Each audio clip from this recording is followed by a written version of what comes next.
الفردوس أهلا ولا أكوى على نار الجحيم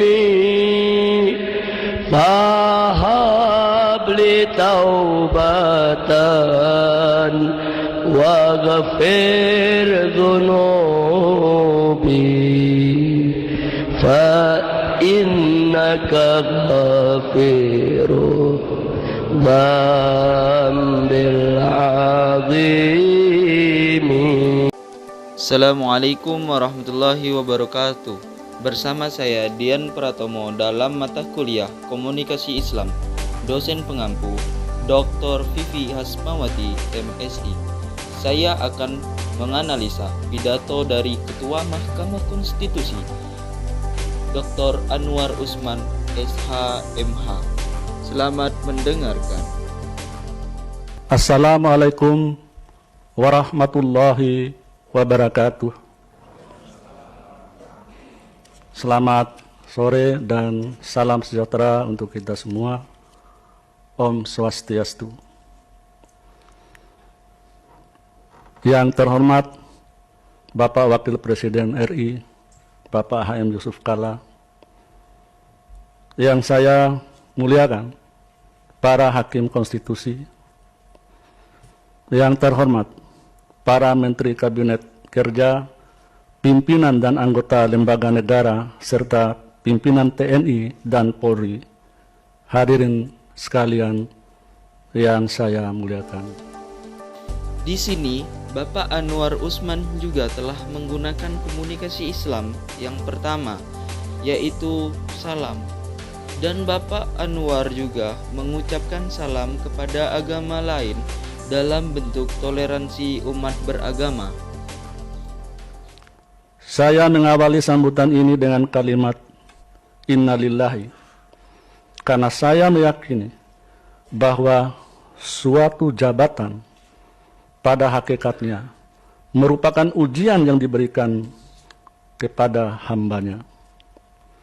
Oleh karena itu, jika seseorang menghadapi suatu ujian, maka hanya kepada penciptanya lah tempat ia mengadu dan memohon pertolongan.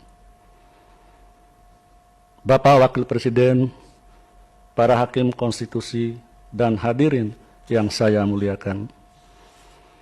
Dalam perspektif agama, jabatan hakim didudukkan sebagai jabatan yang mulia, sehingga seorang hakim diibaratkan sebagai wakil Tuhan di muka bumi yang berhak untuk memutus perkara dan menentukan nasib seseorang atau suatu kaum.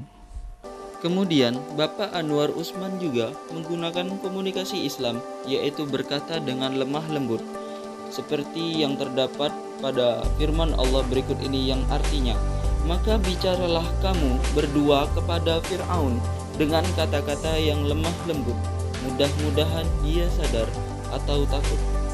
Maksudnya ialah agar seorang komunikator mampu menaklukkan hati seorang komunikan. Dengan kewenangan yang dimilikinya, hakim bahkan dapat membatalkan apa yang telah menjadi keputusan lembaga parlemen atau lembaga eksekutif jika menurut pertimbangannya keputusan yang dikeluarkan oleh lembaga tersebut dianggap melawan hukum atau merugikan orang banyak. Dengan kewenangan besar yang dimilikinya, maka seorang hakim harus menjaga kemuliaan dirinya dan jabatannya agar dapat dipertanggungjawabkan tidak hanya di dunia namun di akhirat kelak.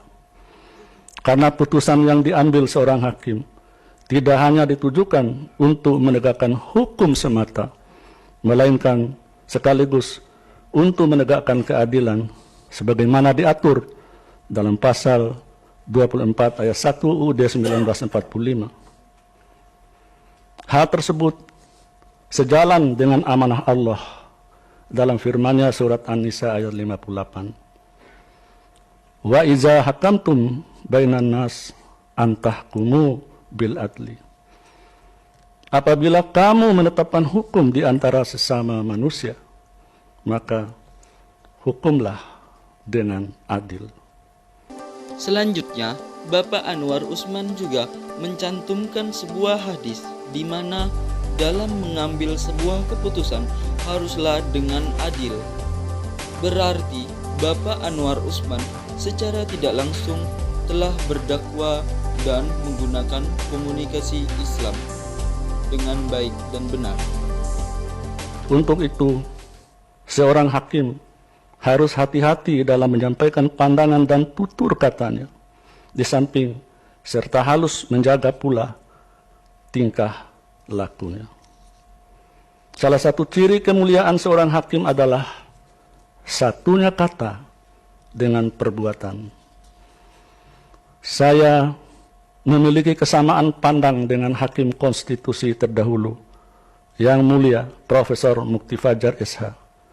Beliau mengatakan bahwa hakim adalah pekerjaan yang sepi. Seorang hakim harus merelakan dirinya untuk jauh dari hiruk-pikuk kehidupan sosial dan media. Ia harus rela untuk bekerja dalam sunyi dan keheningan untuk menjaga dirinya agar dapat memutus setiap perkara dengan hati dan jiwa yang bersih. Dalam dunia hukum dan peradilan, seringkali kita melihat adanya upaya untuk membangun skenario, rekayasa, bahkan tipu muslihat untuk memenangkan sebuah perkara.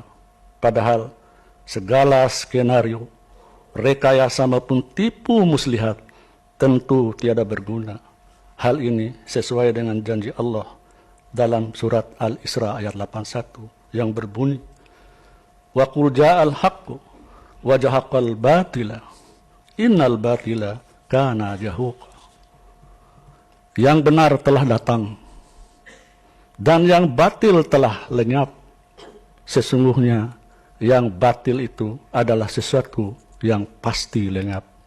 Sifat kebijaksanaan seorang hakim itu secara tidak langsung membawa komunikasi Islam secara baik dan terperinci. Oleh karena itu, hakim disebut juga sebagai perantara yang mewakili Allah untuk memberikan kebijakan yang benar di muka bumi ini. Memang memperjuangkan nilai-nilai kebenaran bukanlah suatu hal yang mudah. Bukan hanya prosesnya yang tidak mudah, namun memperjuangkannya pun memiliki resiko yang berat. Hadirin yang saya muliakan, jabatan hakim dalam konsep Islam sering disebut sebagai qadi, yaitu seseorang yang memiliki tanggung jawab dalam menjelaskan hukum Allah Subhanahu wa taala kepada umatnya. Dalam konsep hukum Islam, jabatan qadi bukan merupakan jabatan yang ditujukan bagi orang atau kelompok orang yang menghendaki atau meminta. Jabatan tersebut ditujukan bagi orang yang memenuhi syarat dan kualifikasi tertentu, mengingat beban amanah maupun risiko yang harus ditanggungnya. Jabatan hakim tak layak jika diisi oleh orang yang memiliki ambisi untuk mengejar jabatan. Orang yang mengejar kedudukan dan jabatan memiliki kecenderungan mengabaikan hak orang lain, tidak amanah, bahkan tidak tertutup kemungkinan berbuat khianat. Bahkan jika hakim dituju dengan ambisi mengejar jabatan, maka dikhawatirkan ia jauh dari hidayah dan taufik Allah Subhanahu wa taala. Rasulullah Shallallahu alaihi wasallam bersabda, "Demi Allah, sesungguhnya kami tidak akan menguasakan tugas ini, termasuk hakim, kepada orang yang memintanya atau orang yang berambisi menjabatnya."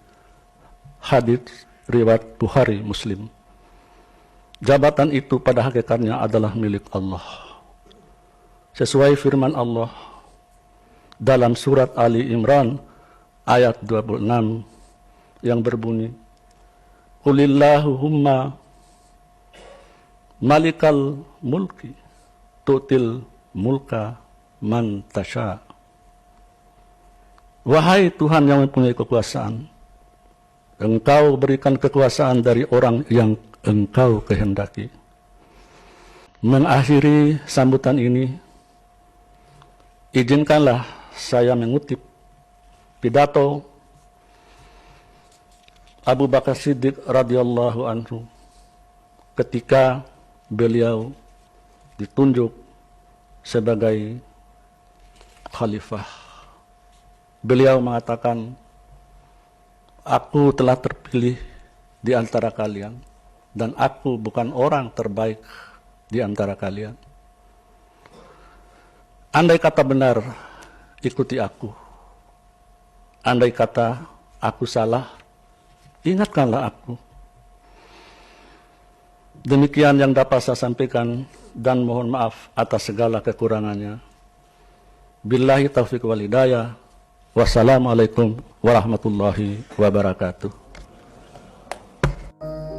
Setelah kita amati dan dengarkan dari pidato yang telah disampaikan oleh Bapak Anwar Usman, dapat kita simpulkan bahwa komunikasi yang digunakan oleh Bapak Anwar Usman itu sudah sangat mencerminkan komunikasi Islam seperti yang telah kita saksikan, bahwa Bapak Anwar berkata dengan tutur kata yang baik dan tidak menyinggung perasaan komunikan, dan sangat sesuai dengan profesi yang tengah digelutinya sekarang, yaitu seorang hakim Mahkamah Konstitusi.